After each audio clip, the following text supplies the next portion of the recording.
Hey, I'm Nate Flax. I'm Noah Longworth McGuire. And this is Talking Lion. Talking Lion is a podcast focused on artist-to-artist conversation. We're primarily artists, a duo called Sleeping Lion, but we've been lucky enough to write, produce, and hang out with so many incredible rising artists since we started our project.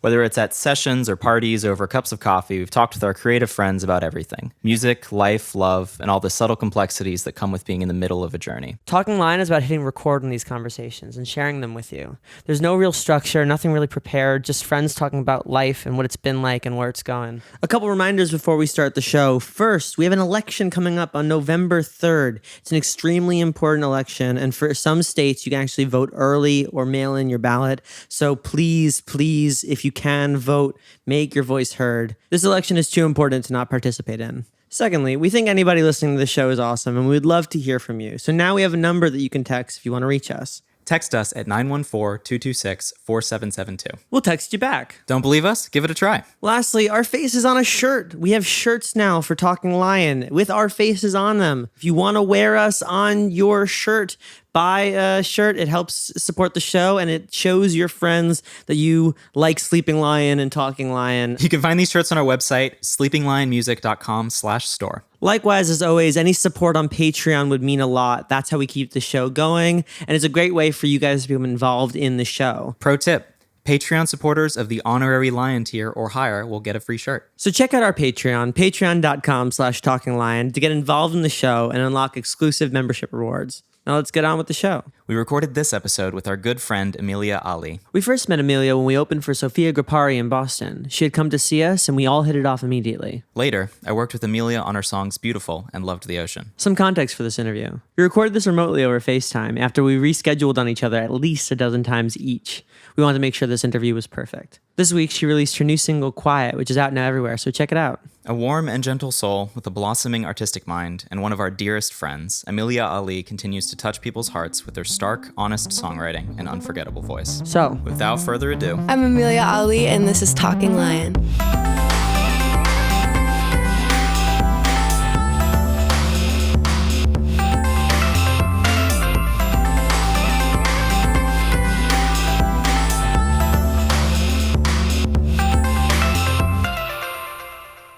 well, hey, hello.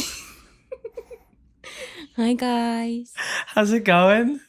It's going good. I missed both of you, and your shirts are so you. I got a crocodile. I got a lion that Noah actually got me from Venice. That looks I'm jealous of delicious. your mug. You have a Stitch mug. I do. That's it's a good one. But I just can't believe that this is finally happening. Yeah. I think we rescheduled on each other, and it wasn't like you or me. It was like both of us. I think rescheduled like 20 plus times. Yeah, we have to actually count, but that was the cutest booking of anything in my entire life. I've never felt so comfortable because I rescheduled and I felt like a dickhead, and then you rescheduled and I'm like, oh my God. No, because I was like, I was waking up. There were times when I wake up and I'd be like, yeah, today is canceled. Like I can't do this. And we also, I feel like we both, because we kept rescheduling, we built it up just a little bit too much. Yeah. So it was like, Especially we the have to last be two. perfect. Yeah. But I appreciated it though. I feel like it's been like the Titanic meme, like that. It's been 80 years. Yeah, it's been like that. But you know, I'm life happens. And life happens. COVID I'm glad. happens, and Yeah. Are you on the East Coast now? I am. Yeah, I'm in Boston like right now. This whole summer, I've pretty much been with my family in Western Mass. And then James, the boy, just came back, so that's exciting. And we're in Boston now, and That's definitely a good way to spend it. You know, the COVID time with significant others and family. You know, that's. Are you Yeah, from dude. Massachusetts? I am. Yeah, I don't I'm think a I knew masshole. that. I love it here, dude. I like seasons. So you're a masshole? Yeah, I'm a masshole. Well, I'm from New Yeah, York, so I and get as a- that. Yeah. Yeah, it's probably like the second worst type of driver. Where in Massachusetts are you from? It's a place called Hopkinton, Mass. It's a little suburban cutie pie town. So yeah, I really didn't know much about Boston until like it was time for Berklee. Did So you never like I've visit learned the to city or appreciate anything? it. I did, but like it's so funny because every time I'd go, it felt like this big place, and like I would never remember where anything was. And then all of a sudden, like after being here for so long, it's so weird. It's like you have a new association to each location, and it's funny to have grown up here and then now have it mean something so different. I feel that. It's interesting, like I think during orientation at Berklee, you know, you enter whatever angle you enter the city, that's like your point of reference. Yeah. But then you spend the rest of your time coming at it from a different angle. So I used to think that like the main part of the city was like the reflecting pool. Right. And you know, so like cute. That whole area. But yeah, that feels like a type of downtown. Yeah. Even though it's not downtown Boston. Yeah. No, it's just and I feel like once you know Boston, like once you have the mental map, like Boston's hella small. Like it's like a tiny little town. I know. And compared to like New York or something too, especially. Seriously, well, Massachusetts in general is just like the small little state, and it has so many towns. And even in Boston, there's so many little like boroughs and stuff. It's fun to explore more still. Like there are so many restaurants I haven't eaten at yet. And go get your Charlie card and find yourself all around the Boston Commons. You'll find the Commons. You a 1940s sports announcer. Yeah.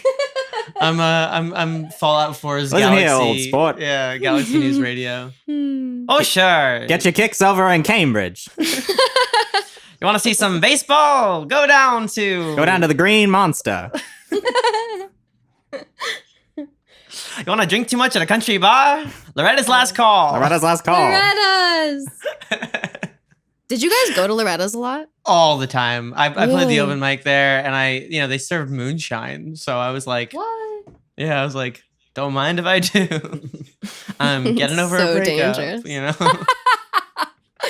Get me very drunk, please. I will be drink your problems away in Boston. Cute. We love that. We love that for us.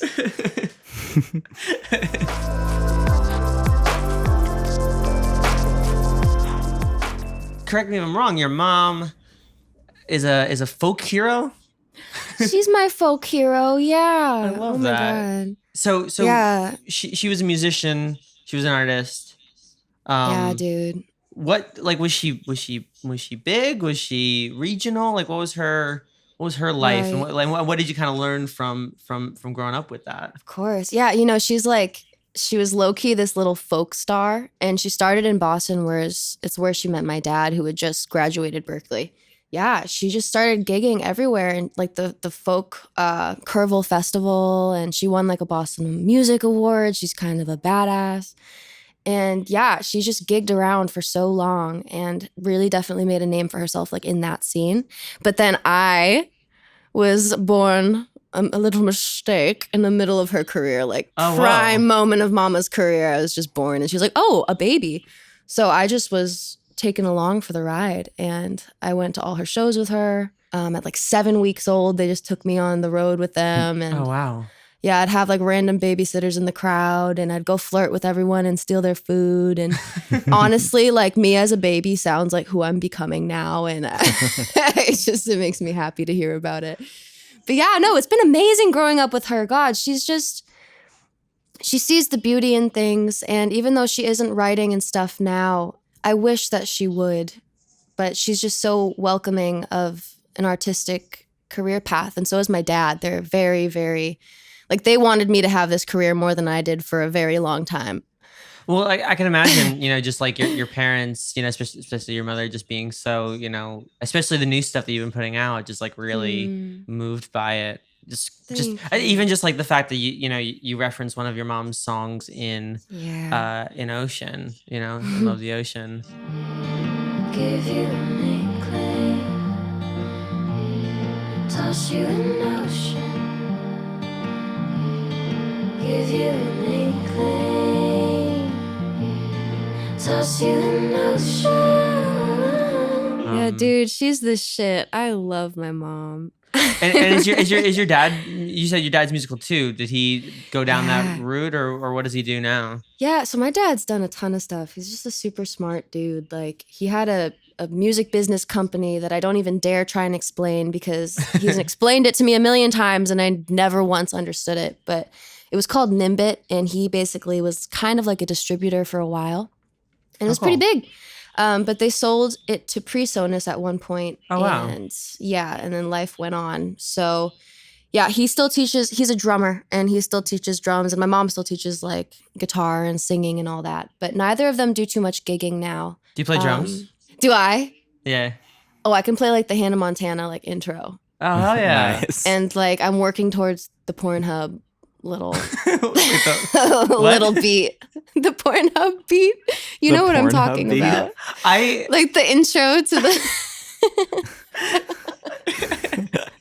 Is that a bad thing to say?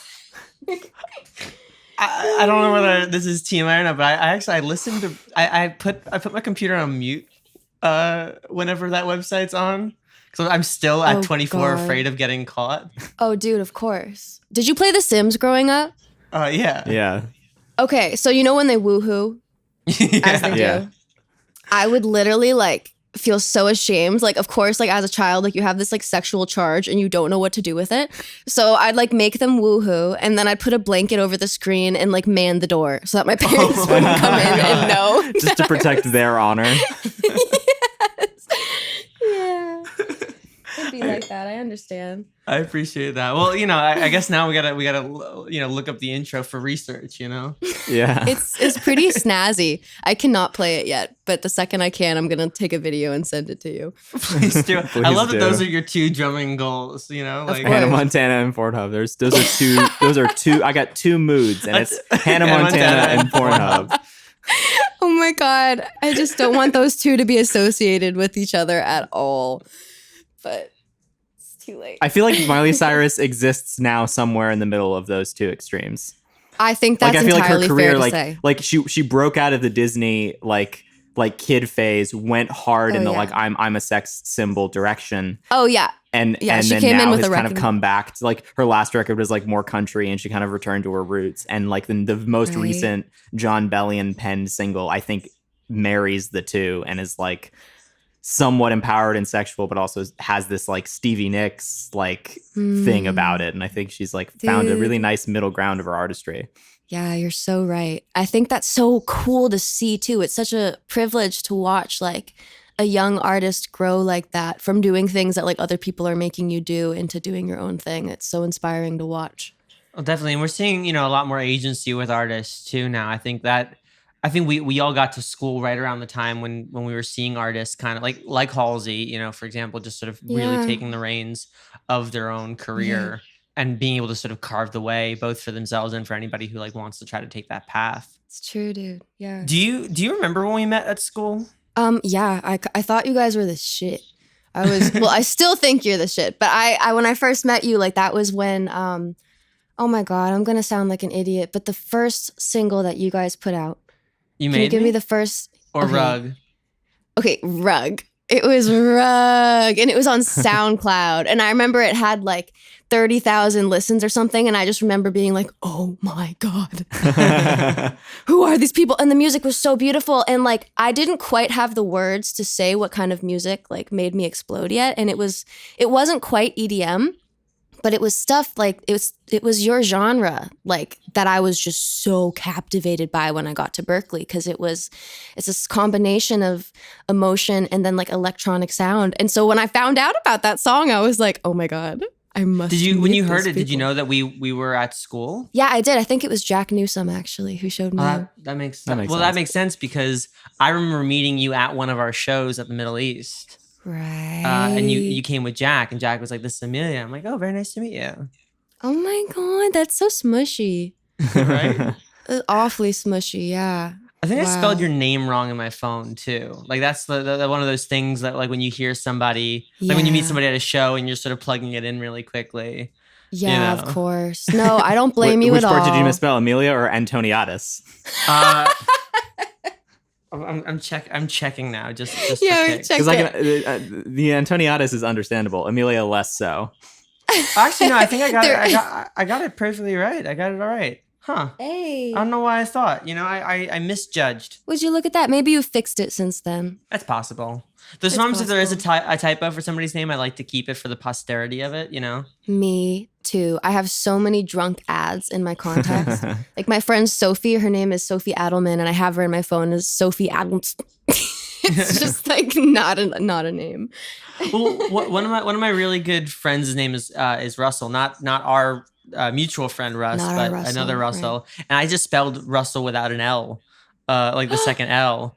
And Russell. and he's one of my closest friends out here, but I'm leaving it like that because, like how often do you get to remember, when a close friend was a stranger, Oh, that's a good point. Yeah, it really puts it into perspective for you. You're like, look how I spelled your name. Yeah, like Right. there was a time right. when like you didn't know somebody who you now like consider close, Is there a word for that feeling?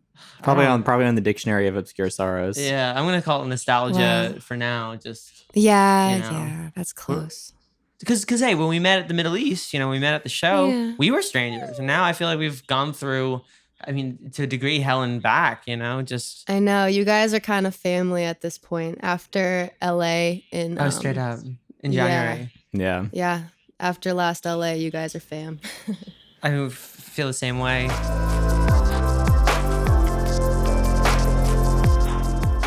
I remember the first time I heard you sing though was on Val's track.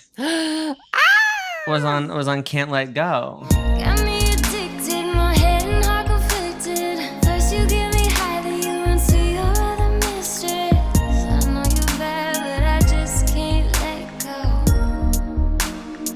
Cause I like he put it out and I'm like, and we just had like Fiji Blues episode just came out, like, and we talked about like Right. he had like 3 different debuts. Like he tried, this one thing and it didn't work out. He tried another thing and it didn't work out. And then he tried this Valentine project where instead of him singing, he had this really cool sort of vibey electronic thing, and then you just cutting through in the craziest way. And the song was a smash Reno. Thanks, duder. Yeah, I sound like such a little munchkin on that song, don't I? Compared to like my low smoker voice now. Just kidding. I don't smoke. Right. But yeah, it's so funny to listen to that. And to, like I said, watching people grow again. Val is like the coolest person, and I should probably tell him that I'm saying that right now, because he's just like such a good example of someone who loves something so much that you just keep trying something until it works. And it's because it's not like hard work to do that. It's a joy to do that and to figure out what works for you and what people like. And yeah, proud of him. Trevor too. I don't even think we talked about it on our episode, but when Val and I first got to school, we butted heads just a little bit. But I think that we both found, I think that he thought I was a certain way and I thought he was a certain way, and it turns out we were a lot more similar than we as thought. As people do, and yes. Yeah, and I think that we really actually bonded over this sort of love of like making music that is, well, at the time was very new sounding. It was the kind of like hype machine, down tempo electronic, like Trap drop drums. oriented, but not like EDM drop kind of thing. Right. And also just like playing the playlist game, which at the time was pretty new. They used to be more of like a thing that you were striving for, whereas now it's kind of like there's like a fairy godmother in charge, and she just kind of throws you like on a playlist sometimes. Yeah, unless you're on a label, of course, it's a little different. I mean, we sacrifice a sheep every month, just to to the Spotify, gods. Not a sheep. Anything but a sheep. I would rather sacrifice my firstborn son than a sheep. Yeah, right. to go off, Noah. Whatever you want to do, man. Fuck. That's terrible. I'm just saying, anything for a playlist. Seriously though, dude, 0 dying. None of that, please. No dying. Oh man, that's dark. But I think in a sense, that song was the first time we quote unquote collaborated, because we did a remix of Can't Let Go. Oh yeah. Wow. But Just Stand By is one of my favorite. Noah mostly does the remixes when we do it, so I'd be like, that's my favorite of your remix work, Mr. McGuire. It's nice because you're not like gassing yourself up. You can just be like, oh, I love that one. Yeah, I love that one. That was the one that was like, I'll splice it in right now. Got me addicted, my head and heart conflicted. First you get me high, then you run to your other mistress. I know you're bad, but I just can't let go. Can't let go.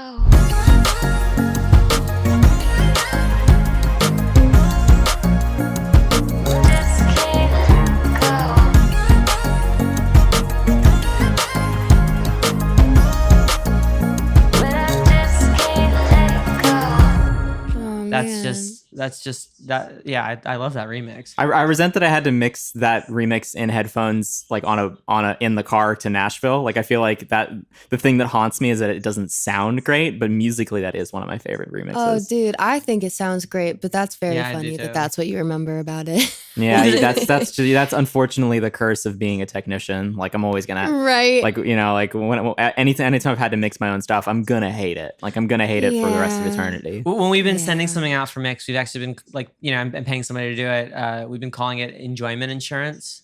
Oh, Because like maybe they mix it better than we can, maybe they don't, but this way we don't hate it no matter what. Yeah, the responsibility is on someone else. it's so nice to do that, isn't it? After a certain point, especially when you're the one who's like working on the production, because that's like your like tears and blood and heart and soul, and you can't just like mix that. Like, how are you supposed to know what's wrong with it? You've been like working on it for way too long. Yeah, Right. no, You know? that's exactly. You're too close to it. Yeah. Now, I know ADD wasn't your first collaboration with dwilly, but I think it's my favorite one that you guys did together.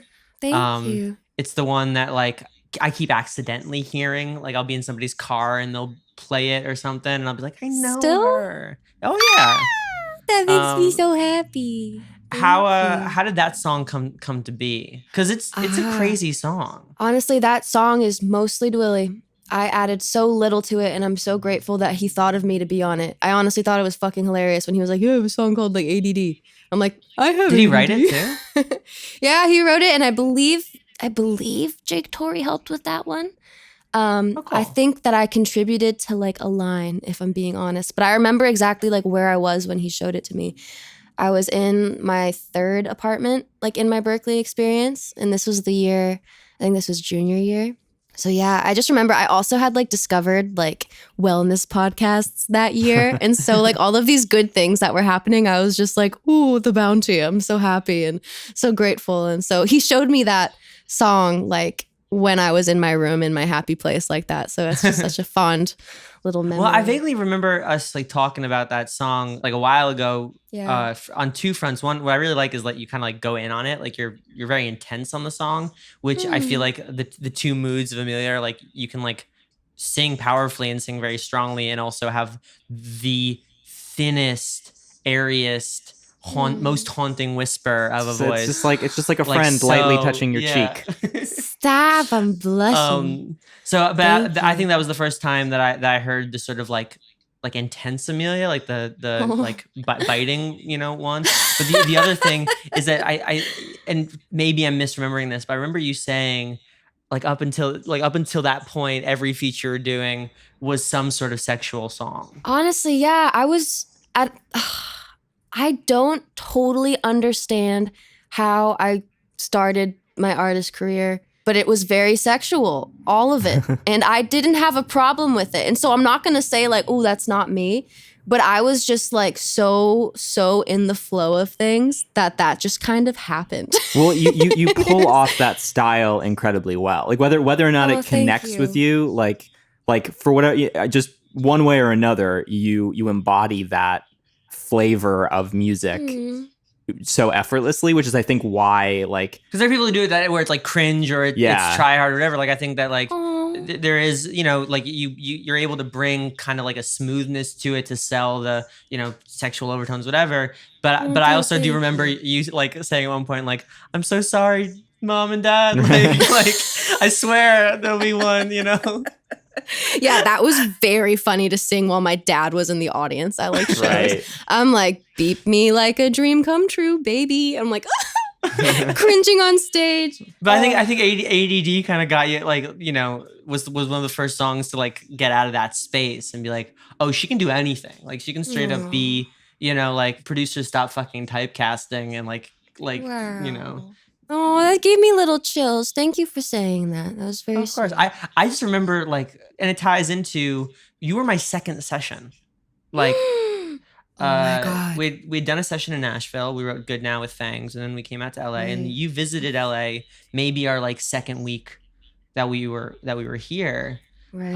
And so I remember that whole day, like we went to the beach. Like it was one of those like elongated sessions where we were like, oh, well, right after we do this or right after we do that. Oh my God, I know. We were like big cranky babies, if I may say so myself, because I have been traveling so much. And also like, I love that because we were both kind of new at like collaborating and like trying to figure out how to. It was so interesting because it was in that where you told me, like, I was trying to write kind of a more risque song because that's kind of what I, like the space that Perceived I from knew you me. in. And that was when you told me, oh, I keep kind of getting, typecasted in this space, and I want to write something else. And I remember, like, we didn't wind up coming up with a song. I felt bad, as you do in the early sessions when you don't get a song going. Yeah. But I learned something so valuable from you, which is to listen. Like I learned, like, oh, when you're in a session with an artist, it's not about what you want to write for them. It's about what the artist wants you to write for them. Oh my Yeah, God. the thing I remember from that session was feeling like I was like diplomatically stuck in the middle because I felt such a strong sense of like, you had an idea for a song you wanted to write, and it was like a solid idea. And Emilia, you had an idea for a song you wanted to write, but they weren't the same idea. Right. And you guys were both independently on your own tracks. And I, seeing both of these independent roads taking shape, was like, maybe there's a way that these two things can be married, but like it just didn't come together. So the whole session was just like all three of us in our own separate worlds, like trying to reconcile what was going on. Dude, yeah, like just like huge babies, giant babies. Yeah, literally. All trying to work together. That's really cute. But like I've never, if anything, I've considered that like not like a like a failure, but like one of the best early learning experiences a person could have, because you were so kind about it.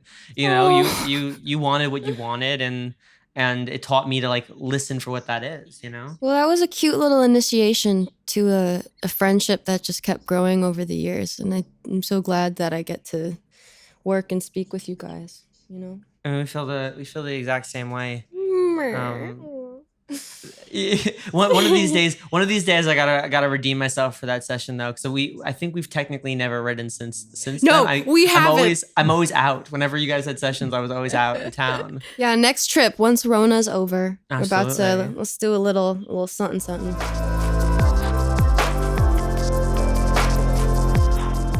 But even though you and I have not written together, you and Noah have made honestly, and I'm not just sort of saying this, like some of my favorite songs of the last, like last year, Beautiful, this year, Love the Ocean. Oh, Like those are two of my like favorite songs of the year. Oh, thank you. Yeah, course. me and Noah, we get sad together. Don't Oh, we certainly do. We get Oh sad, boy, do sad. we? Oh, oofta. Oh boy, Oofta. do We we. really get down in the dumps, don't you know? Oh sure. Oh, sure. Well, Oh, definitely, sure. yeah. Yeah. We've been watching a lot of Fargo, so it's Yeah, just like I'm Oh, I'm Lord. reconnecting with my dad's Midwestern roots. oofta. You Well, betcha. that's cute. Do you guys watch? Did you see Midnight Gospel yet? We watched an episode. We didn't really get into it, but Yeah, I've heard people keep recommending it. Yeah, it's definitely like a high activity. Yeah. So I don't know if that was a part of the mix or not, but that's a crazy one. I feel like you guys would love it if you got into it. We were watching Harmon Quest yesterday because we're about to start a D&D campaign, so that's where we're at. I'm going full nerd Hey. today, and Full I nerd. can't be I couldn't be happier. I love that. Truest form. Could you tell me that I want to hear you guys, I want to learn from you guys the story of how Beautiful came to be, because I know went through Oh. some permutations. Oh yeah. I've definitely got my angle on it, but I'm curious. Was what that how you met Bendick? Was that? Yeah, that's how I met Bendick. Oh my God. Are you? Wait. So I guess I did know that I showed you Bendick, but that makes me very happy. Wow. Yeah, I'll recount my experience. I remember. Paint us a picture. I'll paint you a picture. It's like 9:30 p.m. on, I want to say, a Thursday. I was working in one of the EPD labs, the lab with the Foley room, one of the new EPD labs, and Oh I was my God. working lab service. The only Berklee recording studio you can bring food into. Yeah, It's a fun exactly. fact. Because you're meant to smash watermelons in that room, which I never got to do. I was Yes. supposed to do it in my video game class, but I never got a chance to. But I did work in that room, and I was alone in that room, chilling, pretty tired. Like, I've been working this shift for like 5 or 6 hours, Yeah. and you texted me and you said, "Hey, what are you doing tonight? Do you want to do a session?" And I'm like, "It's already 10 p.m." I'm just like, generally as Noah McGuire, I'm like a nah, I'm gonna sleep type of thing. Me But too. You're one of my favorite people. Just even though I didn't know you super well, we had started working together for my vocal production class, and I just like you're one of those people that I always knew I wanted to work with, and like I would jump at any opportunity to like get in a room with you and like do something. So you're like, oh, come over for a session. I'm like, hell yeah! Like this is the reason I came back to Boston. Like this is like precisely why I wanted to be here in the first place, was to do stuff like that. I had just come back from LA. And you said, oh, let's do a session. So I go over to your, it was Bendik's house in Alston. And you're like, here's this guy, Bendik, who like, I don't know, like the first time you meet Bendik, I mean, I know people who have known Bendik for years and still are convinced that he hates them because there's kind of a cultural barrier there of his Norwegian-ness that can be off-putting. So I was like, here's this like stone-faced, like blonde Norwegian kid who just like pulls up Ableton and just like says like 3 words to me. I'm just like, who is this guy? But like you guys had such, you guys already had such a dynamic because you've been working together, and there was such good energy between you two that I felt like I was able to like slot in somewhat effortlessly. And you were just coming off a very difficult and a very complicated breakup, like literally like that day or something. I remember you like you were in the thick of feeling like you were truly in breakup town, TM, and and you're explaining how you were like letting this person go. But you knew it was for the best, but you still wanted them to be happy, but you were still imagining them with other people. And you're just like, we're really like in this very complex headspace. And I remember over the course of that session, between the 3 of us, we sort of started painting this picture of this like very specific, like really specific and really nuanced emotional place of being bitter that something's over, but you're kind of the person who ended it, and you're doing it because you're maybe not the best person for this other person, but it still hurts, and you still want, like, you still kind of want to be with them. And even if you don't want to be with them, you want them to be happy, but you seeing them happy with someone who's like better than you, like really fucks with your head. And it's just like such a real feeling, but a really difficult thing to capture in a song because there's so many angles. And what I think is like transcendent about Beautiful is that we pulled it off. Like you had such a specific thing in your head, and you just kept chipping away at it. And Bendik and I just kept throwing out ideas for like melodies and lines until the extremely specific thing that you were trying to say like came across. Was there a line that unlocked it for you guys? This is such a blur. Yeah, it honestly is such a blur. I think obviously the like I can't remember when I think the chorus came pretty early on, just the why must she be beautiful. Right. I think I remember once we got the you found what you needed, I can deal with that, but seeing you together is like a heart attack. You found what you needed, I can deal with it. But seeing you together's like a heart attack. Why must she be beautiful? Like that was definitely one of those things. It was like, okay, it's really coming together. And then obviously the pre-chorus of like, she's Cinderella, I'm like the carriage. She's Cinderella, I'm like the carriage. You brought the presents, I came with baggage. I heard she's fixing all of the damage. Yeah, this one's the keeper, she fits the shoe. Glad my mistakes could bring her to you. Seems so happy, the gift's fantastic. Oh like yeah, that's a crazy part. Yeah, that like getting that. I remember deliberating a lot on that section. Yeah. It was like I'm sure she's cleaning up all the damage. Like, dear God. Yeah, like, but that's the thing. Like that song just hits such a specific nerve, and we really chipped. It was really a labor of love. And then, I mean, don't get me started on the production. Oh like, yeah. But you guys went between like swing and like triplet, right? Yeah, the like, original version of it started because the like that's straight. Right. We wrote that straight at 16th notes. And then I think it was Bendik's idea to like have it go triplet in the chorus. The original demo had started straight and then flipped into this triplet beat, and we're like, that feels kind of weird, but maybe it's cool. Yeah. But I went through so many versions of the production. Like I can't even. That's probably one of the longest and most winding roads of a production. I know, and like over this like. Career. Yeah, over this like heart-wrenching message that you just have to dwell on as you work on it over and over again. Yeah. It was heavy. It was a heavy song to be a part of. Well, I kept hearing it through the walls, so I didn't necessarily hear, like, no would be like, yeah, now it's in swing. Okay, actually now it's in, in triplet. I think my favorite little production detail is that little like, because a haunting song. I mean, you got like the creepy, children's sort of like a music box. You have the creepy children's music box thing, and you've got all these like, and obviously the way you sing, like so airy, it's all very haunting. But there's that one sound that is so gross and so the screamy sound. Yeah, Oh I'm plugging it in right here. It's crazy. Do you remember when I was like, I think that needs to be a scream? Yeah. And we stacked the little screamy guys. Yeah, I remember in my Chester apartment in Boston, I remember recording hella stacks with you.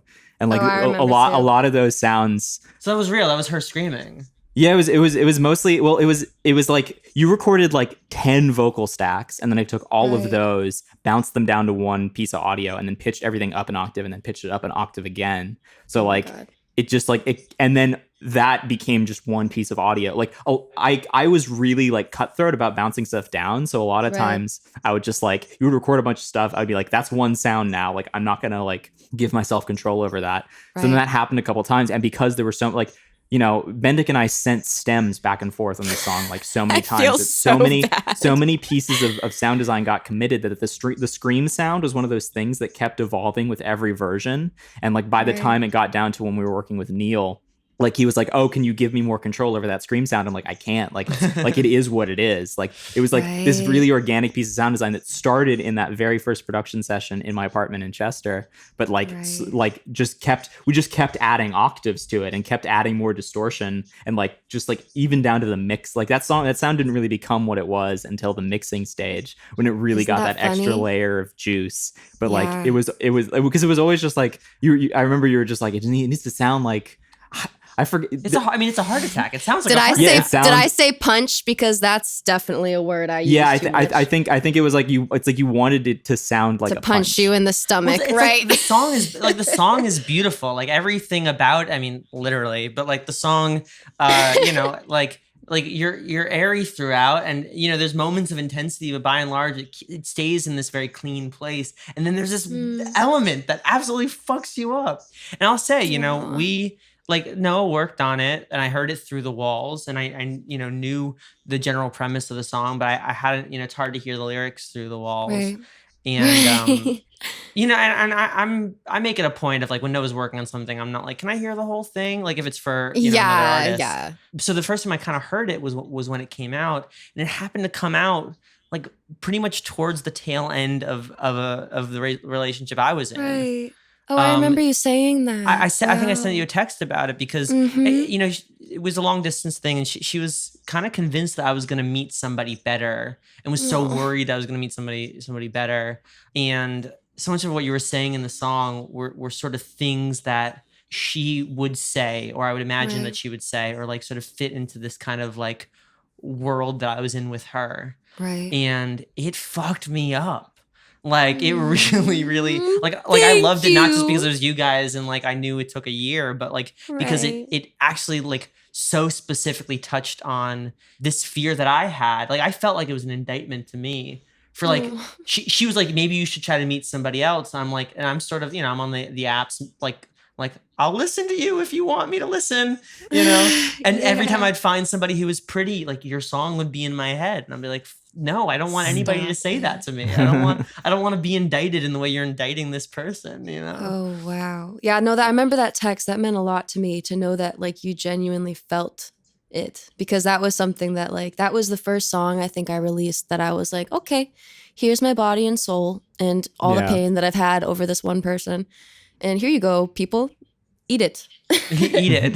Eat it. Absolutely let it wreck you, Just let it wreck you. Yeah, but no, I mean, hearing y'all's perspective on that is pretty crazy. Just because like Noah, like up until Bendik and you, I really always felt like a little girl kind of in some sessions. Like I worked with these producers who I admired so much, and when I would try and speak production, I'd just sound so dumb. One, because I don't know like the terms, But 2, because like so many producers are like, nah, dude, like you're the writer, you're the singer. Like I do this part. And I just was always like this little, like doing this huffy puffy thing in the corner, like trying to be cool with not having anything to do with it. But like meanwhile, all these ideas exploding in my head and just wanting to have someone that I could communicate them with and see if they worked. And like Noah, I mean, you know that like you're my person when it comes to that stuff. You've empowered me so deeply to like produce on my own. And yeah, that was a really special song for me for that reason, because you let me be a part of it and you let me try and really, I mean, it took so long because I was like, no, it's got to be like this. And it's funny because I listen now and I'm like, oh, if I made this now, I'd make it differently. But that's not the point. The point is that meant everything to me at one point. And that's why it's so special that it's out the way it is, you know, and that we put it to rest and we put the paintbrush down. Yeah.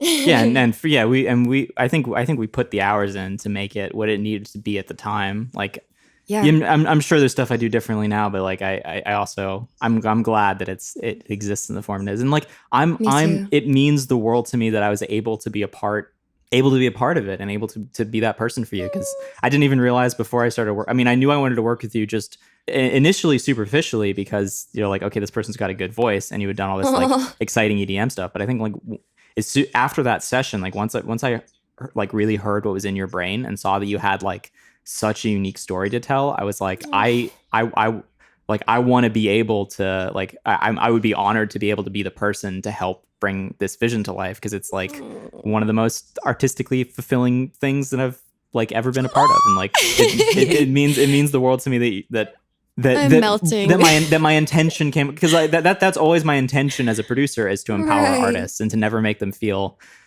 belittled, and to remind them that production is like that. Pretty much anyone can do it. All you have to do is have opinions, and everyone's got opinions. Well, and that's the thing is, I say it really often on the show. I consider myself a producer, even if I'm not, like, almost never at the actual computer. Like, I think your production sensibility is so strong. And I mean, you produce Tommy Pickles, so you're also like a really solid producer. Like, no, I am not a solid producer, but Tommy Pickles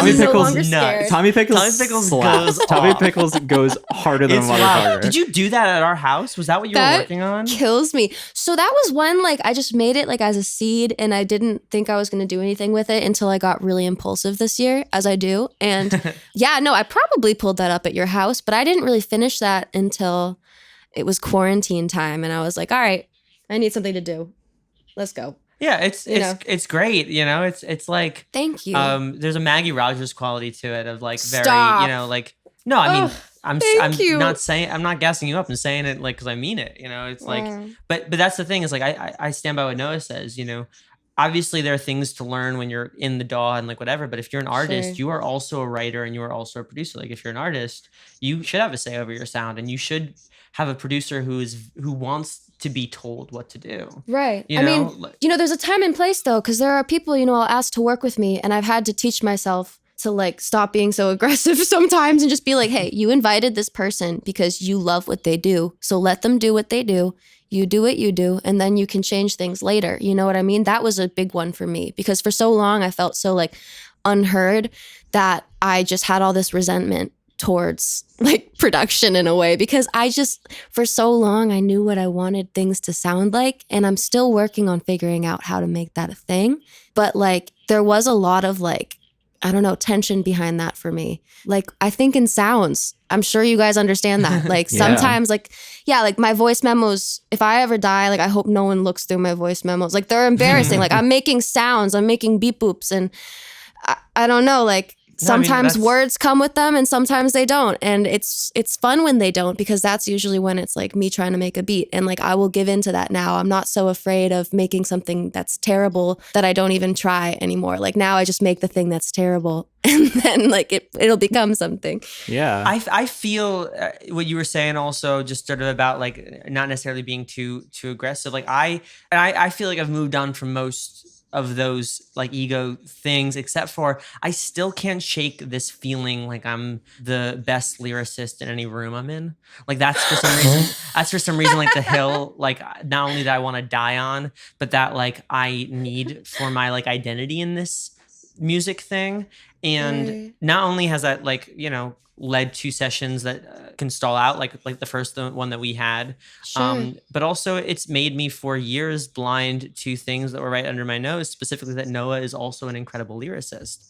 You know, it's been through the Music for Birds project and hearing what Noah does on his own, where I'm like, oh shit, dude, like, you're in various ways better than I am. Like there are, you know, like there are so many cool things that you bring to the table as a lyricist. But that's the thing is like, I feel like I'm trying now to be like, okay, wow, I was wrong in a major way for years, you know, of like thinking like this is what I do and this is who I am and like nobody can touch that space, to now being, you know, like, okay, like how do we get me out of the way a little bit more? And I felt similar. I felt similarly about production. Like I similarly, it's part of my identity. Like I am the producer, and especially in Sleeping Lion stuff, it's like if I'm not producing it, then it's like, what is my purpose as a human being? But especially recently, I've been opening myself up to like, hey, maybe someone else could do this better, and I think that the song needs that.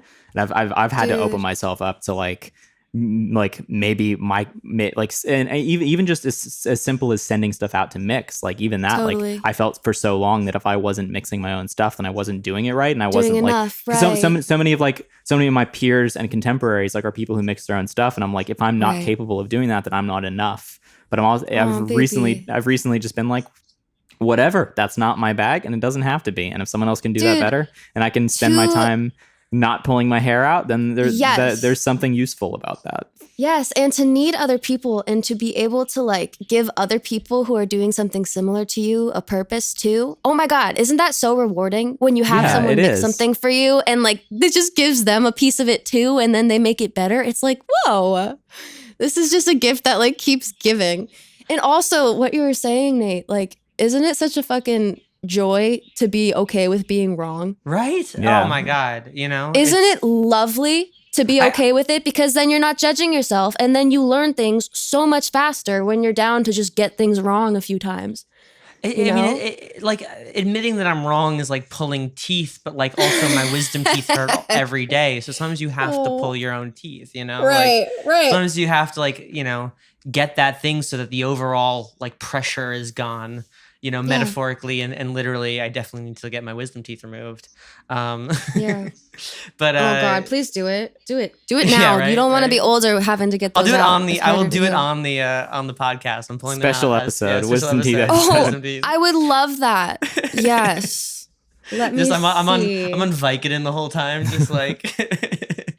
Dude, when I got my wisdom teeth out, I think I was a junior. I got my wisdom teeth out and they gave me codeine. And oh God, I like should not have access to that ever in my life. Because I just remember like I had that complication wherever like you drink out of a straw and everything gets messed up. And I fucking did that the first day. And then I had like 2 extended weeks where they gave me codeine, which I don't think was okay, but they did. And I was just like so happy all the time. And it was the first time I'd ever heard Trap Queen by Fetty Wap. Oh my God. And I remember being in my high school bedroom. Hilarious. Yeah, and I listened to it like 60 times on repeat, just like dancing alone in my room, like, oh my God, this song is everything. Like I've ever wanted. If I had to do like Berklee superlatives, and it was just like most likely to dance to Trap Queen 100 times, and I would pick you. It would be Emilia Ali. I think I liked that. Thank you. It's true.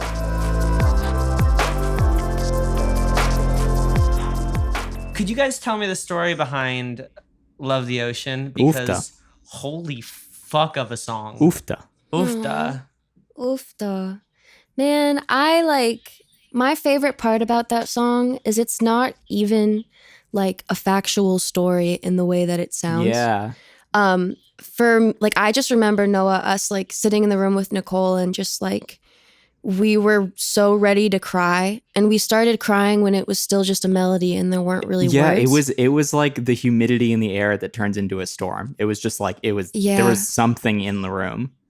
Yeah. And it was just so ready to happen. Why were you all so emotionally charged?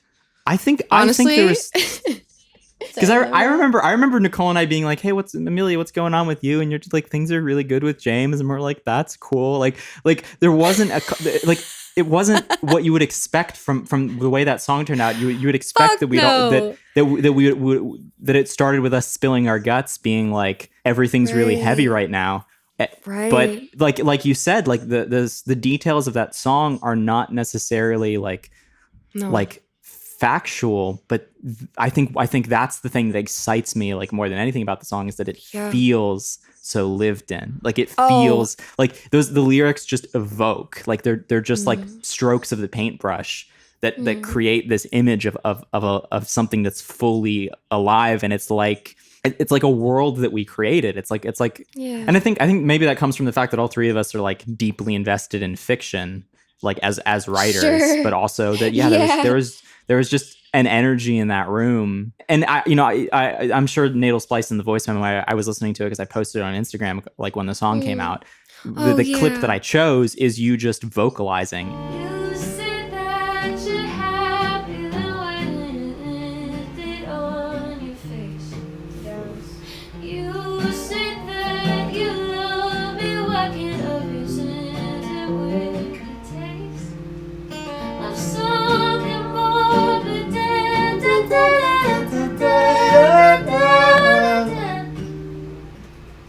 thought you said you loved the ocean.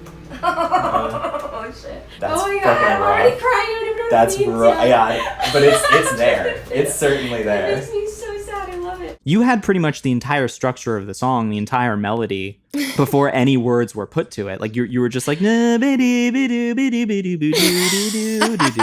just did that 4 times, and we're like, yeah, like that's it. And then you went, Thought you said you loved the ocean. we all went, oh, we all just went, oh, that's it. That's the thing. Like the fact that it's the first line of the verse and the refrain that comes in at the end of this chorus. Like I'm a freaking sucker for a verse refrain song. Like It's been well documented. That's the hill that I Aren't we really all? am willing to die on. So Right. Oh man, no, that was such a gift to be able to share that sad time with you guys. Cause it was like, you're right, like the way you described it, everything was going really good and everything is going really good. And I think that is incredibly anxiety provoking for someone who's been through some dumb things, which we all have, quite frankly. Right. Like we've all had our dose of trauma and bad relationships and whatever. And so something that I hadn't actually, like, it's funny, like I'll realize things about songs after the fact, like, writing certain lyrics and then realizing what they mean to you after the fact. Like my ex from high school and James currently, pretty much any dream that I have that has James in it, it's this hybrid human of my ex from high school and James. And Interesting. they always treat me like shit in my dreams. And I'll wake up so sad and confused, and it'll be like this off-brand feeling of heartache where it's like this mishmash monster of a person that does not exist. And when I listen to that song, it's like as if James were my boyfriend from high school. And that's what makes it fictional, but it's not fictional because it's just all of this anxiety, like it's just like saying out into this song. And yeah. I also remember as we were starting to crack the song, I'm like, this reminds me of Clementine's speech from Eternal Sunshine of the Spotless Mind. And there's a great moment in the voice memo where that's Nicole's favorite movie. And she was like, of course. And we sat down and we played the scene on YouTube because you had never seen the movie. And I was like, I need you to understand why this is like striking such a nerve with me, because it hits that. What I think is so powerful about that song is Which speech? I'm just a fucked up girl looking for my own peace of mind. Oh, yeah. It's like, it's like, if you choose to enter into a relationship with someone, it's like you knew it was a snake, like from You're the Worst. Like if you choose to enter into a relationship with someone, like you know what they're all about. If there's flaws and you see them and you choose to be with them anyway, that's something that you choose, and it's like you don't get to be mad about it later. Like it's like I thought you said you loved the ocean. It's like you signed up for this. Like that was the angle to it that like twisted my heart into a particular direction and still like messes me up about that song to this day. Well, I think on that note, the thing that really fucks with me is noticing that something wrong or something doesn't add up before the actual ending happens. Right. Like I think that just like this idea of somebody saying they love the ocean from the shore, And like having to sort of be forced into the ocean despite the fact that they said that they loved it. Right. And I think that like as somebody who has been in relationships where I've seen things that don't add up, but I have sort of chosen to ignore them anyway. Right, because you like that person, you love that person. Yeah, like, and not even red flags, like not even a flag to begin with, just little incongruencies that I knew I couldn't necessarily talk about or like call on, but and I didn't even know what they meant, but that they were there. And that's why they felt off. And I think it's so brilliant that like, you know, you end the first verse with just, I thought you said you love the ocean. For anybody who listens again, you know what you're leading up to. But in that first kind of listening space, you know, when you finally said, I thought you said you loved me, and how that just ties into all of these incongruencies and you know, taking somebody at their word.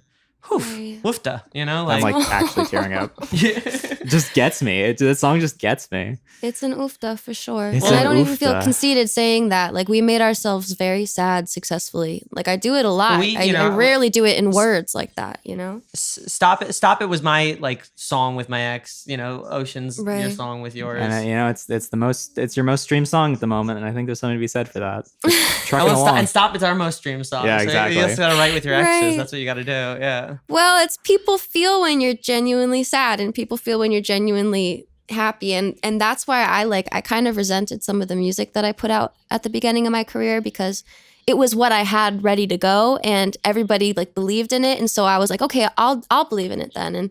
And you know, like, there were a couple that were just so peppy and they sounded good and whatever, but I wasn't in a place like Give You Up is a smash. Give You Up is an absolute thank you, but that one, you know, objectively. that was like my first co-write, to be honest. That was one of my first sessions where I was able to be like, hey, I'm sad and I want to make it into like a dancey kind of sad, you know? So yeah, that one's not even necessarily like the happiest song, but I definitely put out certain things I guess that speaks to its authenticity. That's right. Probably both of our favorites off that first EP. I know.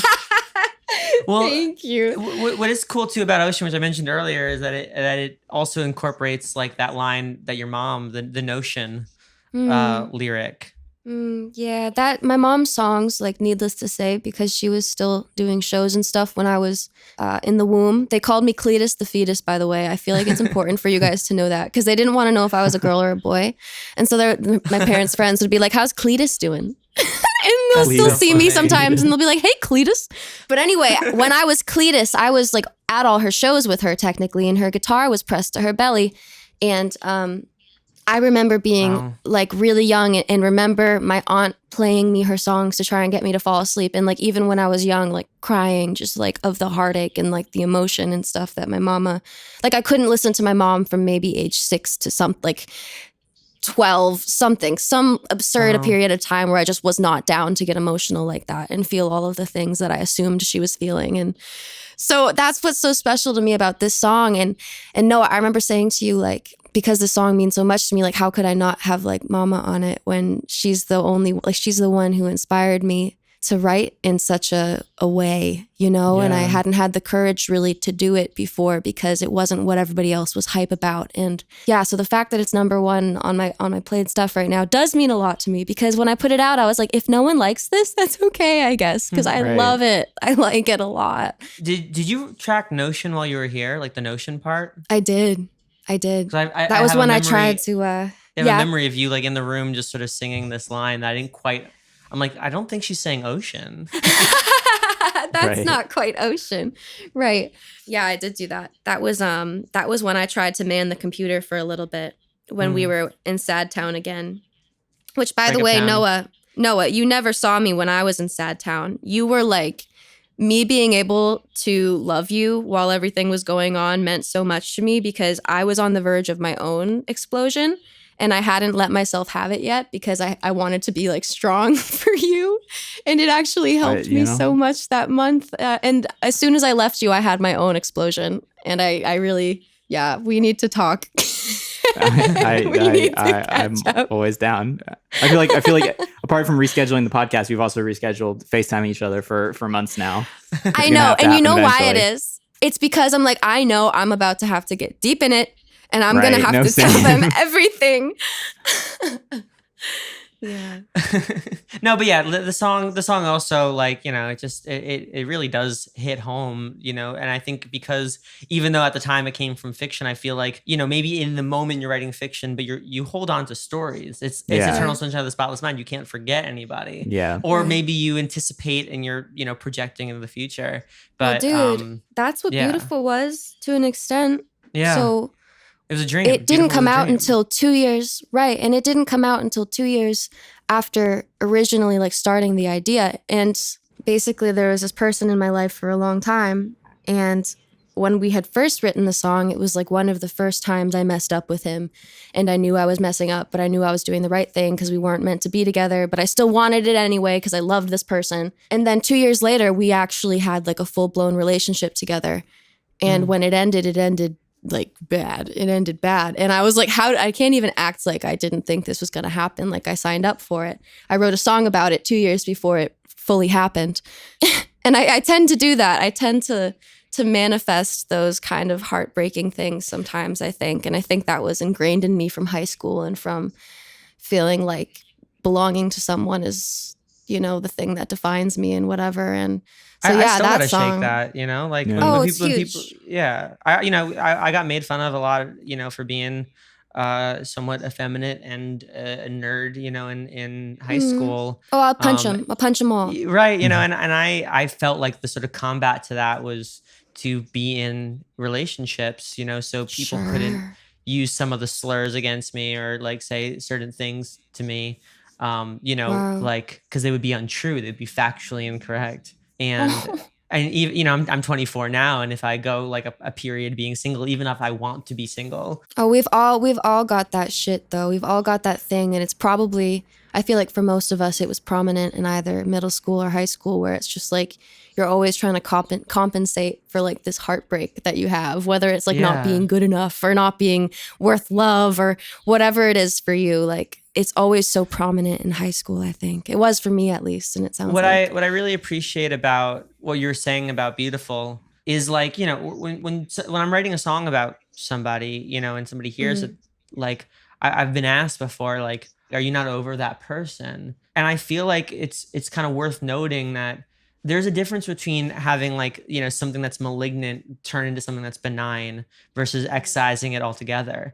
Like I think that I can be over something, but the thing and the space that it occupies is still there. So it's not weighing on me, but I haven't found a way of expressing it, haven't found a way to excise it yet. Sometimes for years, right? Yeah, you have to learn how to write that song. You have to learn how to, like you have to learn and get perspective on how you want to approach that, because you can't just stab it a bunch of times and see how it goes, and so you got to be surgical about it. And I feel like, I'm still writing about relationships that I'm over, but I'm writing about them because there are still parts of those relationships that have stuck with me that I haven't had an opportunity to excise or express. Right. And maybe they're not healed yet for that reason, because maybe you don't see, you're missing, or you're still not ready to see a reality in it or something, like that's huge for me. As Yeah. I'm someone who like will run into a wall like 10 times before learning, like truly. I really I learn things the hard way, and I like am almost grateful for it because there hasn't been a time yet where things have gone horribly wrong and I haven't learned something wonderful from it. But at that same point, yeah, I totally get that. Like, I don't know, I've done the same thing wrong in relationships many times, and I haven't been totally ready to look at what I'm doing wrong. And I'm actually working on an EP now that's like kind of just this whole big metaphor for all the shit I tried to be growing up that didn't work for me. And even though I'm still not ready to fully look at it right now, like I'm trying to, and the songs might be shit low key because I don't know if I'm ready to say it yet. I think this is one of my first attempts at saying what I'm trying to say. Well, that's what was eye-opening about doing different plans was like, even though the songs, there were oftentimes like maybe a year or 2 years or 3 years between when all of them were written. Right. Like right. seeing them all together and in this sort of bird's eye view was like, oh my God, I've been trying to write about the same thing, which was recognizing repeating mistakes, trying to recognize like, oh, I've done the same thing over and over again. And I still think I'm doing it right. Like I still think I'm right, and it's that was an interesting thing to sort of come to. Dude, isn't it fun to psychoanalyze Yeah, right? ourselves all the time? Yeah.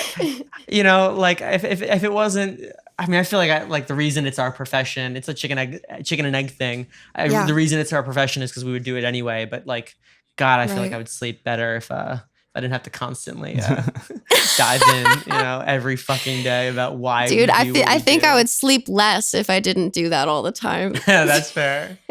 That's fair. Yeah. All the ghosts, but All of them. Is there a line in Ocean that resonates with you?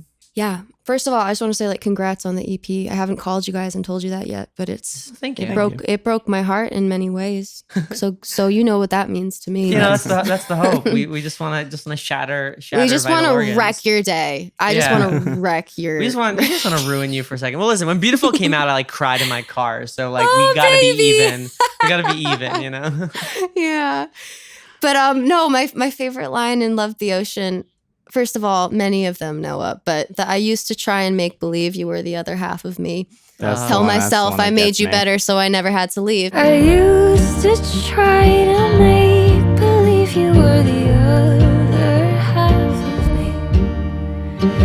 Tell myself I made you better so you never had to leave. And because you know what? That two line, that summarizes essentially every relationship I have been in until this one. Like this one's pretty healthy and that's why it scares me so much.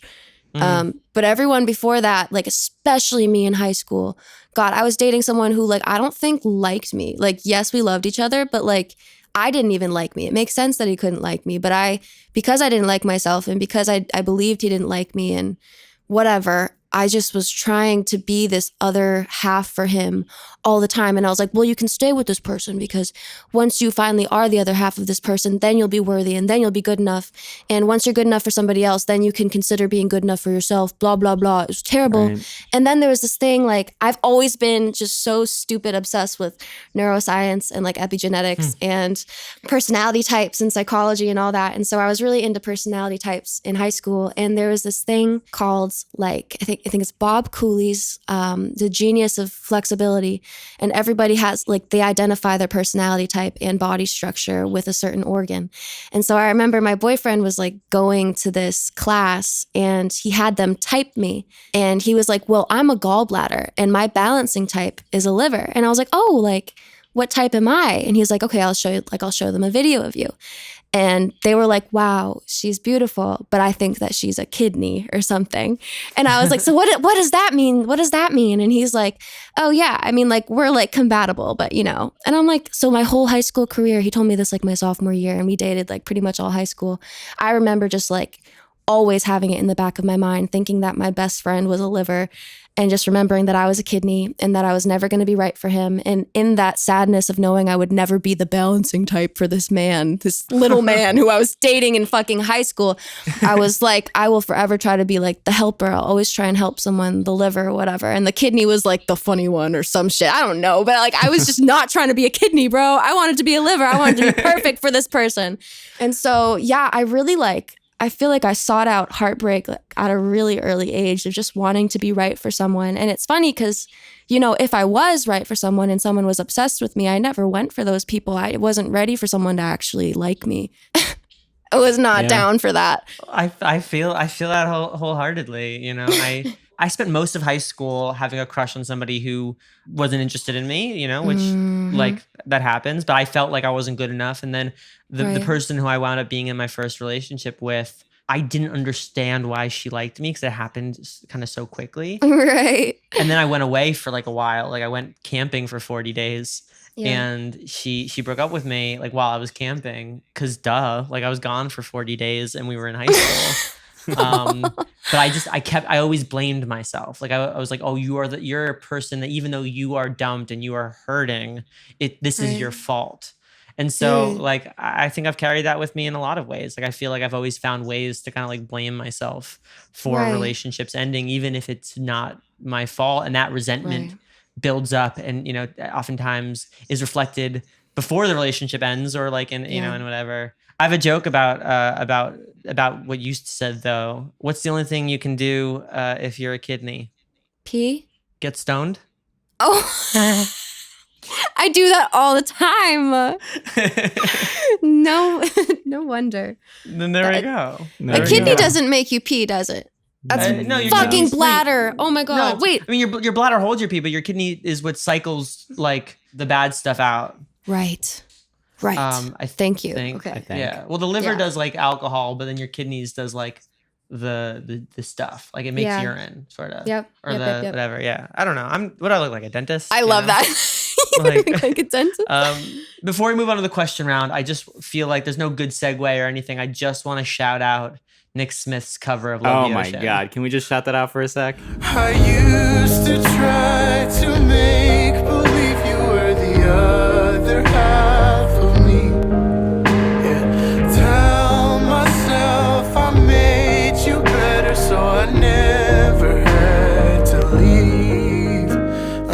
All the while I'm swimming and you're watching from the beach. I thought you said you loved the ocean. Ooh. It's so good. It's so ridiculously good. And what I love is that like your version of Love the Ocean is the sad, like heartbreaking version, and his is like the sexy, angry version. It's the Bonnie Raitt version. It's the I can't make you love me energy. Yeah. Yeah. Oh, yeah. You're the Bon Iver side of that, and he's the Bonnie Raitt, you know? Oh, I am so honored to be on that side, but I'd be honored to be on either. Yeah, he I mean, of fucking course. killed it. And he's just like such a He's work so of art of a talented. human being. I love him. He is such a good person and such a good friend. And yeah, bro, it's so cool. And his mama made the cover art for that. Oh, that's Isn't that beautiful. wonderful? That's yeah, absolutely gorgeous. Yeah, the waves and all that. Yeah, we both included our moms in one way or another, and I think that's adorable. I'm really trying to have us all hang out at some point in life. I love moms.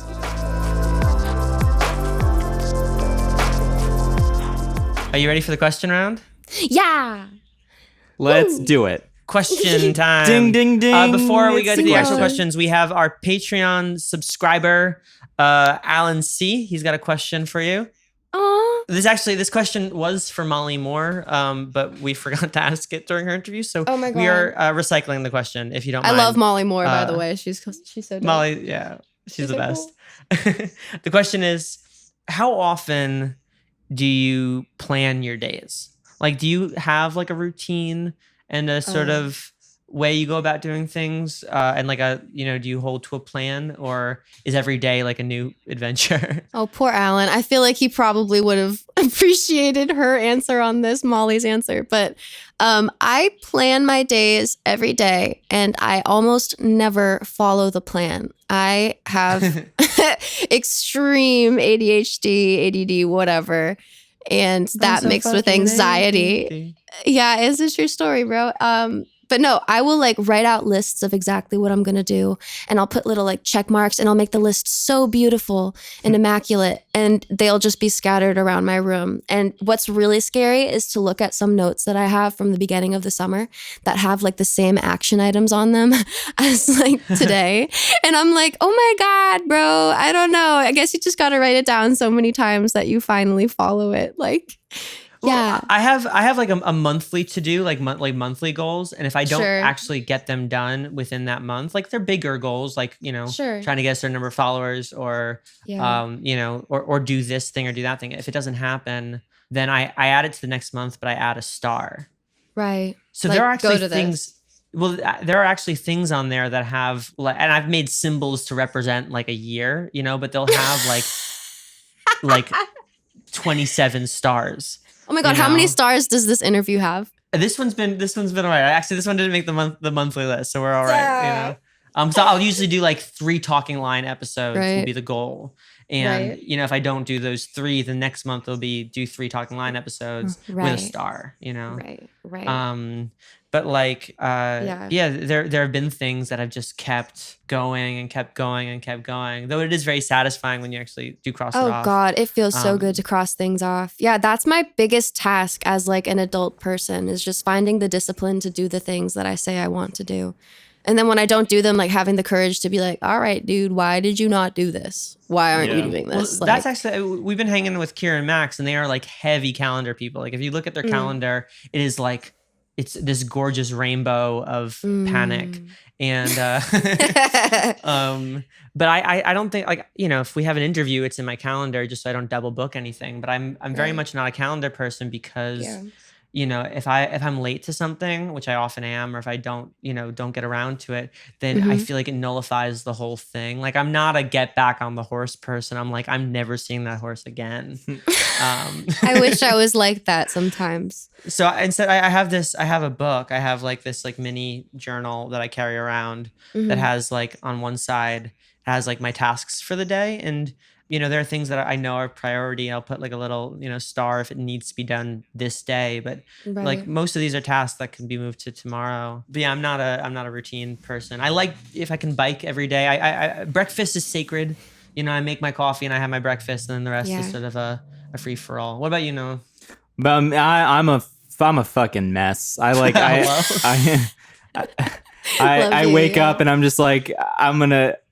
I mean, thankfully with production, I usually like I don't usually have a lot of disparate things to do. I'm usually like I have to work on this song, so it's like right, exactly. The actual organizational process of what I have to do never gets super cluttered. Nate and I have a studio like to-do list that has that been helping? Has that been helpful? Yeah, I've appreciated having that visual aid. It's split in half, so the top half is high priority and the bottom half is low priority. That's so helpful. But yeah, I mostly just wake up and have to do a little internal mini game of like fighting my inner demons to get out of bed. To get out of bed and sit myself down at the desk and find the inner courage to approach a creative problem solving task. And that's like that's the everyday struggle.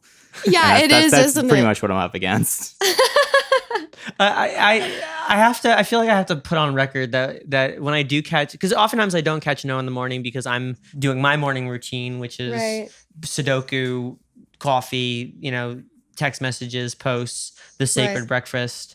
But there are mornings where when Noah wakes up, the look on his face is like something is very wrong.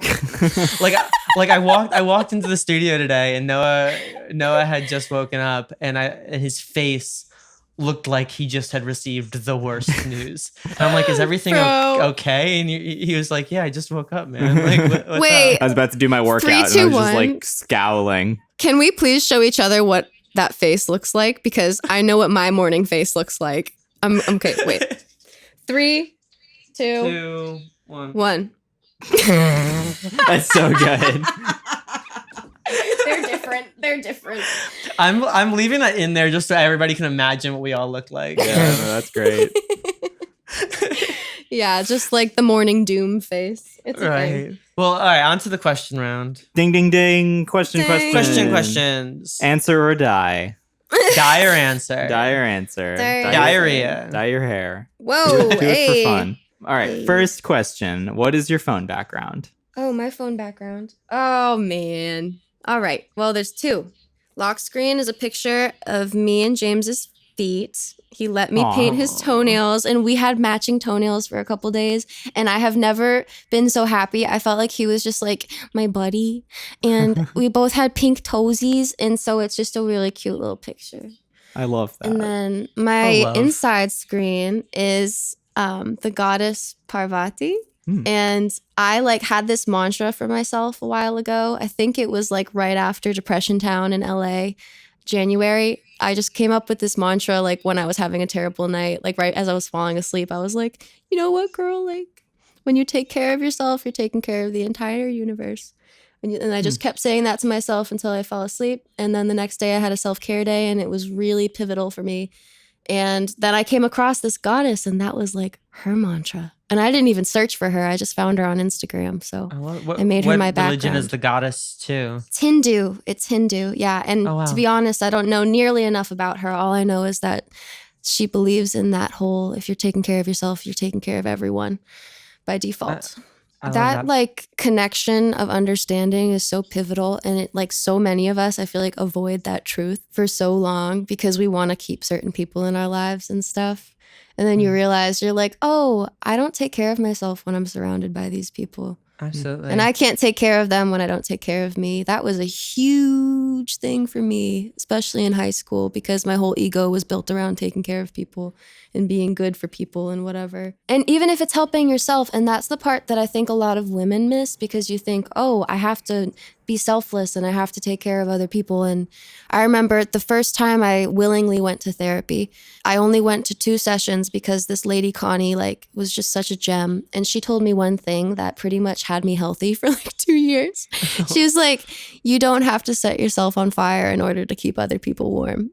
And I remember something in my brain just clicking and me being like, okay, bye, bitch. Love you. Thank you so much. I am never seeing you again. I am so happy and I understand something. And that genuinely, like that little thought just really, it changed me for like over a year. I was really grounded because of that. On the converse side, my therapist told me something that is going to have me going back to therapy routinely at least once a year, which is, she said, constructing your narrative for people is not the same as being vulnerable. Wow. I'm like, oh, fuck, okay. It's true. Oh my God, the language you use to describe what's happening to you and yourself. And yeah, wow, that's huge. Yeah. So there's a David Foster Wallace quote, which is that which seems to express can sometimes tend to invoke. So, sometimes I always, I try to watch how I label myself or how I label how I'm being, despite, finding like good language for it. If I say I am this, then maybe that actually makes me feel it in a more intense way than if I, than if I presence it as, oh, maybe this is just a sort of fleeting kind of way of being. Right. Do you meditate at all? I did for a bit. I feel like I meditate like somebody who's really bad at hiking. Me too. Drinks water. Yeah. Like they say, if you're if you're thirsty, you should have had water 40 minutes ago when you're hiking. And I feel like I only really meditate when I feel like I'm stressed out or I'm starting to spiral. Whereas I should have been meditating when you were feeling great. When I was feeling great, yeah. Yeah, I can't recommend that one enough. I do a lot of guided ones because I can't make my mind shut up, and it's like helpful to hear someone else speak about things sometimes. Sure. So I'll send you my Deepak Chopra. I'd love that. I did Michael Seeley's sleep meditation. So like I don't even have to participate. I just have to let him. I just have to go to sleep. Michael Seeley. Yes. Yeah, wait, you know his voice? Oh, don't I ever. You know what I hate is when I put those like nighttime ones on and I'll fall asleep, but then I'll wake up 2 hours into it and fucking Michael Seeley is just like, and you will walk down the path and you will fall asleep in the river. I missed the beginning part of this story, Michael. I don't know where I am. I hate his voice though is so soothing though. And here's the thing, like because I'm editing the podcast, anybody who has like spit sounds or anybody who like has like hard consonants, like bad audio really takes me out. And Michael Seeley has like quality audio. And I just love it where he goes, "Hi, I'm Michael Seeley." Yes. And I'm like Michael Seeley. I'm like, rock me to sleep, Michael. Let's do this, Hold me it's in you your and me arms. tonight, baby. Oh, yeah. Oh, God, yeah. All right. Next question is, do you have a non-musical hobby? I do. Yeah. Okay. So I was having a lot of chronic pain a few months ago. And I don't know if you know much about chronic pain, but I'm fairly certain most of mine, at least, comes from just feeling a lot of things and then not dealing with them. Like for me, like me not dealing with something, it'll go immediately into my body and my bones. And I will have like so much pain in my arms that I can't get up some days. And I haven't had that all summer, by the way, but I don't know, like I prescribed myself this thing. I'm like, I need you to do, I had a panic attack one night and I was up all night and I wrote this whole thing and I made like a list of 3 things I wanted to do every day this summer. And they all happened to be things that like I loved as a kid, which I thought was so cool. But I have drawn outside and listened to like a podcast that interests me like pretty much every day this summer. And it's been like the most like healing, wonderful little gift to myself, just being outside near the trees and drawing and like for no reason, So yeah, I love to draw. I love to paint. That's lovely. Anything like creative where people aren't judging me. I just love it. It's so fun. Well, and you've used some of your own art, right, for your cover stuff. Oh, they look like they could be adult drawings, but also it evokes sort of a childish way of approaching art. Thank you. Yeah, you no, know? those are actually drawings from when I was a child. I was drawing, drawing was my first love before music. And like my parents are always bragging about this, which feels odd at 23. They're like, she could hold a pencil correctly at like 5 months old. And I draw little Z's and I just drew boobs and shoes and like women like from such an early age because I just wanted to be like a woman so bad. And so that's why I wanted to make all my cover art for this next EP, like pretty much all like childhood drawings of these beautiful women I tried to look like and be like and whatever. So yeah, it's been a thing since I was very little. That's really cool. It's cool that I've like given the advice to friends, like bring the other stuff that you do into your music. Like, you know, I do sound design stuff outside of music. And now we've been doing like these trailers for our songs with these soundscapes. And it's been so rewarding because I finally get to like take this thing that I thought was unrelated to Sleeping Lion and bring it into this world, you know? Isn't that awesome? Everything's so connected. Cause I'll be drawing and I'll like think of like a metaphor for production and then my production will be a little different based on the drawing I did that day. I'm like, I love that. Just all these little metaphors and stuff. So that's great that you guys are able to connect other hobbies too. Yeah. It's what makes you you. It's what makes, you know, I think Sleeping Lion is as much, you know, what Talking Lion brings to it as anything else too, you know? Right. Nobody's just an artist. They are everything they do. Right. And I always had such like a hard time accepting, like people be like, well, you want to be an artist, right? And I'm like, no, like, I don't even want to say it because like, I don't see myself like that. I see myself as like a being who just happens to love music and like making music and stuff. And it's because I think there is that disconnect when you label yourself as a producer, an artist, you think like, oh, that's like a separate identity, but it's not. You know, like your art is essentially like everything that you do because everything that you do is what leads up to the making of that song or the making of that album. And yeah, it's also like inextricably interwoven. Well, like we said, that which seems to express also tends to invoke. If you say you're just this thing, then you draw that box around yourself, but nobody's drawn that box. So no, it's you. Yeah. Yeah. Are there any skills that you would like to have? Yeah, so many. Oh my God. Ooh. Well, I'd like to be really good at production. Like I'd like to be like a Kenny Beats. Right. Bad bitch. Girl, I'd love to do that. I would love to do that. But I also would I'd just say you're love well to... on your way at this point. Thank you. Yeah, that's a huge one. That's probably my biggest want at the moment. All right, the most important question of the podcast. The most important question. Would you be a pirate? Ooh. I think my ancestors were. Oh, whoa. Interesting. Yeah. That's awesome. Thank you. I don't know this factually at all. They're Greek, and so there's a lot of storytelling. And all I know is our last name used to be Klokaris or something when I was like way before I was born. And then it had to get changed to Antoniadis, which is like apparently like the Greek equivalent of Smith. It's a common last name, but they changed it to that because someone did something bad. Oh. Wow. Yeah. Isn't that fun? I want to know so fun. bad. That's exciting. Yeah. And then they said something about pirates, but I don't know. So I would be a pirate. It's in your blood, but so you would be a pirate. Oh, yeah. I think you'd be a great pirate. I think you make a pretty good pirate. Thank you. If there's anyone who could pull off being a compassionate pirate, it's you. Oh, yeah. Oh my God, thanks. That would be so fun. I'd take all the loot and the wine. Just Love guard that. Yeah. Do you have any tattoos? No, but I'd like one. What would your first one be? This is going to sound stupid. Are you ready? I'm so ready. No stupid answers. Ever. Only stupid people. Only stupid questions from us. No, not stupid. But when I was little, I wanted this too. I really want to get like, I feel silly. I want to get I love you tattooed on the bottom of my feet so that when I'm barefoot, it's like stomp, stomp, stomp. I love you, you know, on the ground. That's so wholesome. I love that. I love that. I just, yeah, I feel like it's going to hurt like a bitch though. So I definitely like. Feet tattoos are hardcore. Yeah. Yeah. So we'll see if that ever happens, but that's definitely my ideal tattoo. I love that. Thank you. What was the first concert you ever attended? Besides like parents. That makes, I mean, yeah. Yeah. Yeah. Cletus. Yeah, Cletus.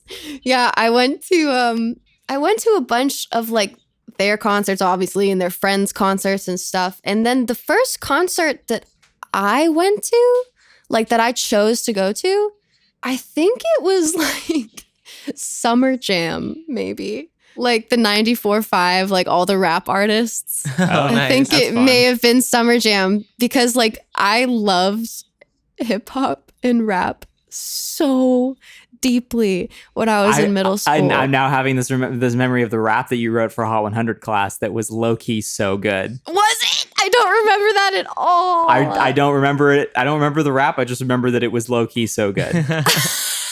Thank But you. so that makes sense that you had a childhood fixation with it. Do you have a scar with a story? Only on my heart. Aww. Well, we've heard those stories. I'm just kidding. I don't really have any scars, bro. You're unscathed. You're unscathed. My friend. I think I'm unscathed. That's impressive. I like have some pretty bad chips in the back of my leg from shaving, but that has no story except for like pain and lots of blood in the bathroom. And my dad had to come help me. I hated that. That was the worst. That'll do it. That'll definitely do it. What are 3 thoughts you have at this very moment? I'm looking at a Bob Ross calendar. Nice. I think that he looks like a cutie little chipmunk guy with his fluffy hair. And it says August. And then the third thought is, this is what it says on this page. It says, let your imagination be your guide. There are absolutely no limits here. And that's from Bob Ross. We quote Bob Ross quite a bit on the show. One of my favorite quotes is make big decisions and let them go. Yeah. He knew Love some Bob Ross. stuff. He's a gentle he really soul. knew some stuff. Big Bob Ross fans here on the show. Do you guys ever like follow along with the painting? I did once and it was very challenging. I would kill to have like a sleepover with you guys where we just got high and then painted to Bob Ross. That sounds great. We're 100% down. Okay, next time. We Next time I'm over. when I was at my friend's house, we like took out paints, like broke off some cardboard and all used cardboard to like paint. It was really, really nice. Yeah. Ugh, I love to do it. It never turns out like his. Like, because how I've could it? He's got I've something painted with special. Kaylee before, and that was really fun. Kaylee. Mhm. She cool. Next question is, what are you most proud of? I think that I am most proud of my ability and desire to be better all the time. Because as you know, and as you guys can probably relate to, I'm very mean to me. And I, in my old age, am realizing like I'm finally like giving myself permission not to be so mean. And it's given me this hope. It's like, even when things go bad lately, I'm just like so happy. Like I'll be crying and I'm just like, I'm so glad I have the opportunity to feel. And like, I don't know, especially with the state of everything going on in Black Lives Matter and like all of the shit I've been schooled on these past couple months. I am so grateful that I genuinely enjoy learning and changing. And because I'm noticing, you know, like so many people who aren't willing to look at themselves and like change because it's embarrassing to have been wrong and it's hard to have been wrong and it's hard to try to see things new. And I don't know, I'm very grateful and I'm very proud of the fact that I like to do that I like to try and be better because I'm not great all the time. And Not to be kind of like, you know, hippie, peace and love the world and everything. But I do think if these two things could be true, if people had open minds and opened their mind to being wrong or to learning and to being able to grow in the way that you're talking about, and secondly, can view other people as a universe, you know, to view how you treat somebody else as the maintenance of a universe and the caring of a universe. I really do think the world would be a better place. I think so much of what's happening now are people are not willing to accept, you know, plurality of thought or new ideas. it's hard to, because that takes a lot of work sometimes, but it's like, you're totally right. I think if everyone thought that way, then bad things would happen, but we'd be okay from them a little quicker, I think. Yeah. I agree. I feel like I denied myself any ounce of pride for so long, and whatever pride I had was a secret because I didn't want anyone to think that I liked myself, which is just so stupid. But I really focused on not liking myself like for so long. And so in high school, like any praise that I got, I just was like, oh, they're lying to me, of course. As an anxious, sad person, I always thought that. And so I really like focused so much on how I treated people.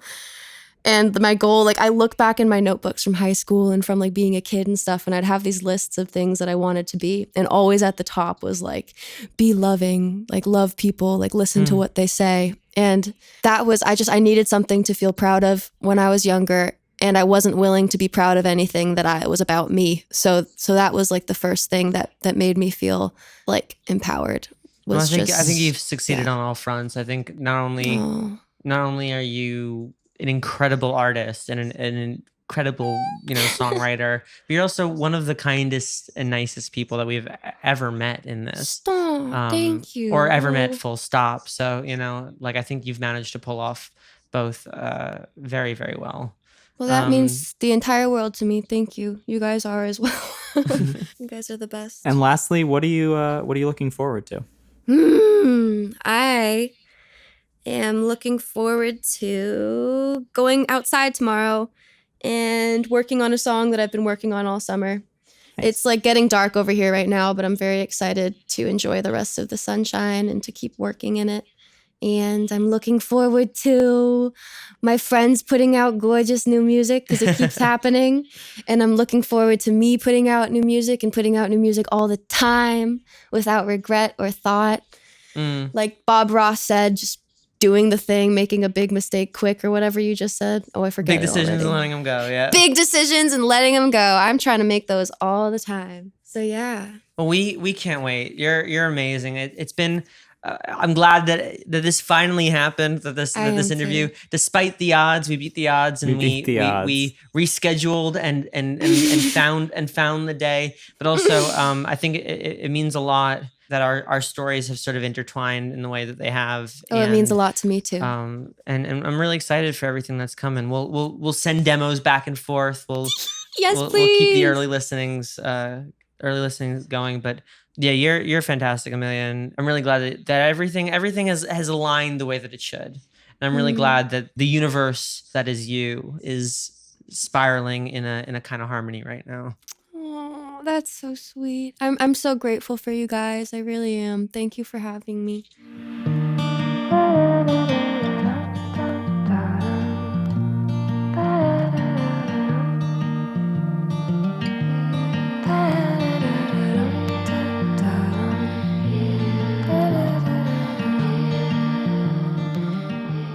We would like to thank Alan C. for supporting Talking Lion on Patreon and Isotope.